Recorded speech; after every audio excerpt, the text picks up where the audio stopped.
Buta iki mau kok Bayu bapakku sing rawuh ora liwat basaku kabul pas mengko sidang sekaring Bawana langgeng Bratasena iya wis ndak tampa nggih ngertenono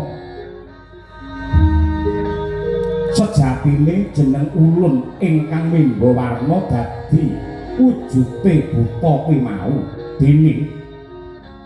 lekas ulun mau mung bakal dadar marang anteping tekadmu Bratasena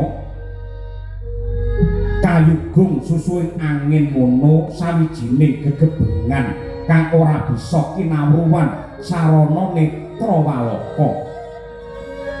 siji-sijine kang bisa ngawruhi ya kuwi pangrasa miyang batinira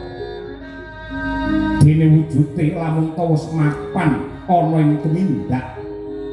kayu mono sarana kang dadi teteken susuh iku kaya dene papan ingkang minangka pancer angin tegese perangane urip dene sing kudu ndok tindakake palungguhan iki ora ana liya nyemplunga ana ing samudra Minangkabau golek ana ingkang sinebut banyu suci Puruhita Sari.